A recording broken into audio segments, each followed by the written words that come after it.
Jirtu fayyaa keessanii informationii tokko yeroo ammaa kana baay'ee barbaachisaa dha waan yaadu dubbachuu barbaada. Yeroo ammaa kana baay'inni keenya ijji keenya kan inni jiru akkaataatti wayyaaneen uummata keenya miidhaa jiru. Sanni rasaasa dhukaasee sanni karaa irratti dhiiga ijoollee dhangalaasu, sanni hidhu, sanni toorchi adda addaa ijoollee irraan ga'u ilaalla. Kuni wayyaanee fi karaa qabsoo keessaa isa tokkodha. Malee kana duwwaa miti karaa inni qabsaa jiru uummata Oromoo irratti.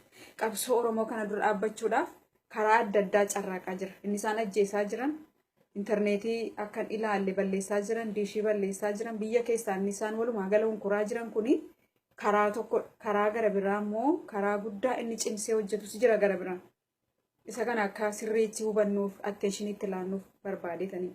Hin beektanidha miti, hin beektu garuu attenshiniitti ilaachuu dhiisuu dandeessu waan hin jedhuufan.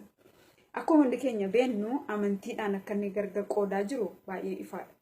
Garuu yeroo ammaa yeroo dhiyoo kana keessatti immoo keessumatti torban lamaan kana darban kana keessatti Arsii keessatti maal gochaa jiru?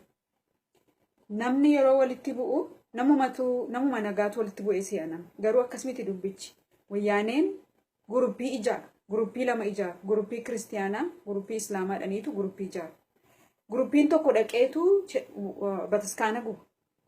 Churchii gubaa warri kiristiyaanaa dhaqe warri islaamaa guruppii islaama wayyaaneen ijaarte dabballoota wayyaaneeti jarri bara uummata miti dhaqaniitu bataskaana gubuu churchii isa jedhamu kan jechuudha. Dhaqanii yeroo isaan gubanii uummata warri islaama isaan ijaaran immoo warri islaamaa yeroo dhaqanii bataskaana guban warri kiristiyaanaa immoo maaliif gubdan jedhanii ka'u.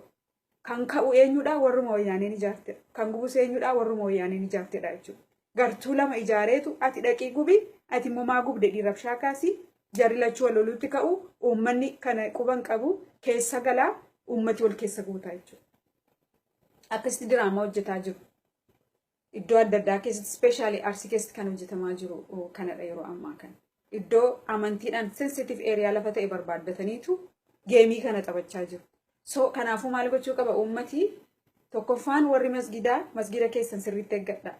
Waardiyyaa amantaniin nama amantaniin 24/7 yeroo hundumaa masgida keessan eeggadha. Wayyaaneen gubdee kiristiyaana gube isiniin jetti.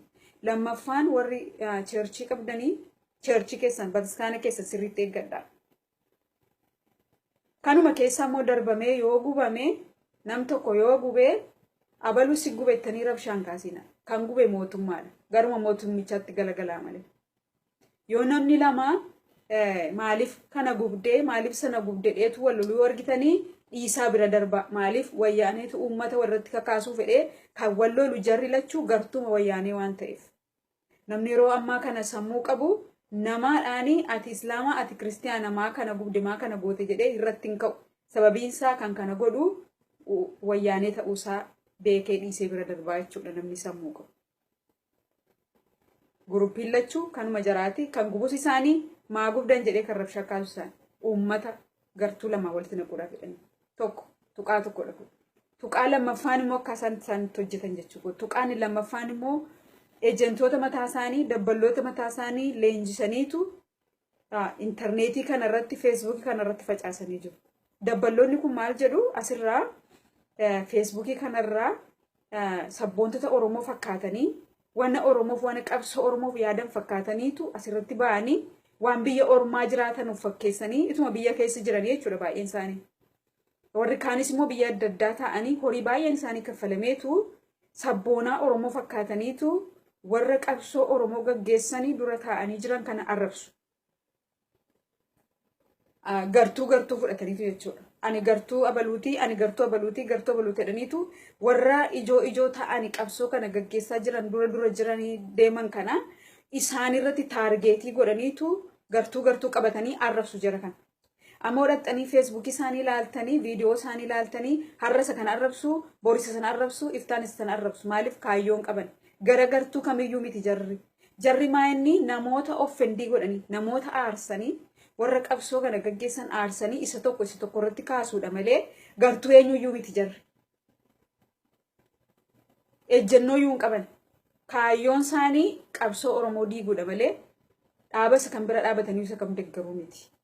Kanaafiyyuu namooti warra feesbuukii irratti asbaanii Oromoo arrabsan dhuguma yoo Oromoof gaddu ta'e dhuguma yoo qabsoo Oromoof yaadu ta'e tokkoffaan namoota warra quuqumsarra qabdaniif meseejii ergaa paablikitti baatanii nama arrabsuuni qabsoo Oromoo dura dhaabachuu akka taatanii akka ta'e nuyi beenna isinis beektu kanaafuu yoo qabsoo Oromoof yaadu ta'e Facebook irratti baatanii nama arrabsina nama sa komiirraa qabdan sana meseejii ergaaf dabalaa meseejii ergaaf meseejii kanaan yoo deebi'u ta'e baay'adhaati gara karaa community dhaqaati jaarsummaatti baasa kanaan hin deebi'u yoo ta'e abbichuu balleessaa sana irratti yeroo itti gaafatamu dhufuuf jira gadi dhiisa yoo dhuguma kan Oromoof qabsooftu yoo taatan yoo kanaachi namoonni kanarra darbitanii yeroo hundumaa gartuu abaluu jettanii qabsoo Oromoo dadhabsiisuudhaaf yeroo hundumaa Facebook kanarratti baatanii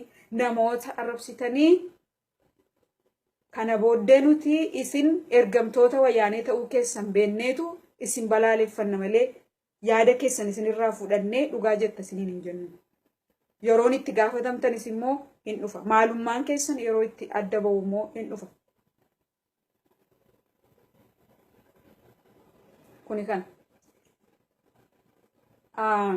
inni sadaffaan karaan itti wayyaaniin nu lolaa jiru. Akkuma warri qabsoo Oromoo gaggeessan kun wayyaanee keessa caasaa diriirsanii ittiin wayyaanee borobboruu barbaadanii wayyaanee keessa lixanii ittiin dadhabsiisuu barbaadanii akkasuma wayyaaneenis immoo gaggeessota dhaaba Oromoo kan ta'an dhaabilee adda addaa keessa caasaa isaanii diriirfatanii ittiin qabsoo Oromoo dadhabsiisuuf socho'aa jirus yeroo ammaa kana. Inni cimaan isaan ittiin socho'an namni irratti hin beekuu dadhabee isaan rasaasa dhukaasu miti. Yookaan immoo hammeenya isaanii gadi baasanii ifa baasanii as ba'utuun ta'iin sabboonaa Oromoo fakkaatanii gorsaa fakkaataniitu warra Oromoo warra qabsoo uummata Oromoo gaggeessanii caasaa adda addaa dhaabbatanii jiran kana keessa goraniitu ati eenyuun gadii jedhu gorsituu fakkaatanii itti dhiyaatu. Ati maaliif abaluuf abboomamtaa? Ati isa tokkoon ati maaliif abbaluuf abboomamta? Kunoo uummati naannoo keeyoo warri gara keeyoo akkas cimaadha akkas jabaadha akkas humna qaba ati maaliifi caasaa mataa kee dhaabbattee karaa mataa kee jaarmaa mataa kee jaarrattee maaliif hin sochootu abaluuf maaf ajajamtaadha isa tokko bira dhaqee immoo ati nama cimaadha ati nama jabaadha garuu abaluu si jalatti buluu diduunsaa abaluu sirratti ka'uunsaa maaliifi irratti qabsaa'eedha. Isa tokko bira dhaqee immoo ati nami naannoo kee baay'ee qabsaadha baay'ee jabaataadha naannoon abaluu hin jiru maaliif abaluu yeroo inni aangoo fudhachuuf itti adeemu cal jettee ilaaltaa ka irratti qabsaa'eeti aangoo mataa keetti fudhadhu malee jedhaan jechuudha. Kan kana gochaa jiru bara seexana miti namumadha. Ejentoota mootummaan Itoophiyaa caasaa keenya keessa diriirsan akkasitti qabsaa'ota keenya karaa adda addaa gorsanii akka isaan waliin galle gochaa jiru. Jaroota kan addaan baafachuun baay'ee rakkisaadha. Isaan baruunis baay'ee rakkisaadha. Maaliif hiriyoota ta'anii dhufu. Fira ta'anii dhufu. Ollaa ta'anii dhufu. Nama gandaa ta'anii dhufu. Nama namaa quuqamu nama Oromoo fi yaadu quuqamu fakkaatanii as dhufu waan ta'eef addaan baafatanii yaada isaanii riijektii gochuun baay'ee rakkisaadha. Kana nama hubataa nama bishaateetu arguu danda'a isa kana ofirratti. Yeroo dhaabileen qabsoo gaggeessanii walitti dacha'anii wal nyaatanii asitti wayyaanee irratti qabsaa'uu dhiisanii walii isaanii irratti akka isaan qabsaa'an godhaa jechuudha. Yeroo isaan walii isaanii irratti qabsaa'anii hammasitti wayyaaneen immoo maal gooti warra biyya jiran warra mataa qabsoo kanaa qeerrota jiradhanii warra yaadaman mataa rukutti rasaasaan rukutti mana hidhaatti gashiti toorchii gooti akka qabsoon kun dadhabee humna dhibee laasha'u gooti jechuudha.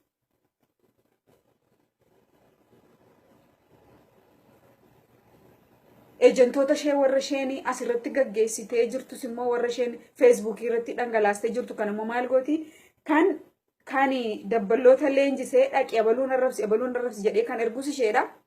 Viidiyoo jaraa immoo fudhattee maal gooti isaan wal arrabsaa jiru jettee immoo TV mataa isheetti dhiyeessitee ittiin qabsoo kana dadhabsiiste jechuudha.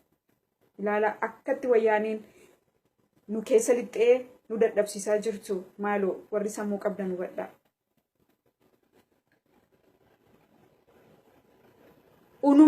Unumaan diigaa jirti. OPDO duwwaa miti. OPDO'n warra adda ba'anidha. Isaaniin ofirraa dhowwuun salphaadha. OPD'oota warra sabboontota ta'anii dhufan. OPD'oota immoo warra bifti isaanii hin beekamne, maqaan isaanii hin beekamne, unuma ta'anii, unumaan fakkaatanii, waanuma nuyi haasuuf nu haasa'anii, warra as keessa lixanii qabsoo Oromoo boodatti baay'ee harkisaa jiran, hammumni isaanii danda'e harkisaa jiran kanarratti nama gamnatu dammaqa. Hadaraa keessa warri qabsoo kana gaggeessina jettani yeroon kun yeroo itti wal nyaatamti. Yeroon kun yeroo itti jaarmaa ofii jajjabeessanii jaarmaa isa gara biraa immoo itti dadhabsiisan miti. Yeroon kun yeroo itti waa'ee aangoo, waa'ee gara funduraa bo'an miti. Yeroon kun yeroo itti wayyaanee ishee raafamuu jalqabde kan akka isheen deebitee miillan dhaabbanneef miilla jalaa fuudhanidha malee. Qeerroon biyya keessa jirtan immoo gochaa kana kan gochaa jiru, kan ummata Oromoo walitti naqaa jirus, kan wal dadhabsiisaa jirus, caasaa wayyaaneen diriirfatte ta'uusaa beekaati. Hin dadhabinaa, humna hin dhabinaa. Oromoon wal nyaataa jira, maal goonan jedhinaa. Oromoon inni dhugaa qabsaa'u ammayyuu qabsaa'aa jira.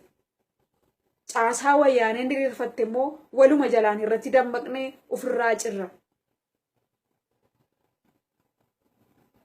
Yeroo nu gaafata malee karaa diina quba nu gashe qubarraa muruun keenya nafu. Kanaaf hadaraa keessan warri biyya keessa jiraattan warri alaa wal nyaataa jiru jettanii humna hin dhabinaa. Hammumni keenya danda'e isin wajjin jirra. Dadhabinsi keessan dadhabina keenya, madaan keessan madaa keenya, isa isinitti jirtan irraanfannee hin jirru, waan humni keenya danda'e ittuma jirra. Har'as boris isinuma wajjin jirra. Jabaadhaa. Galatooma.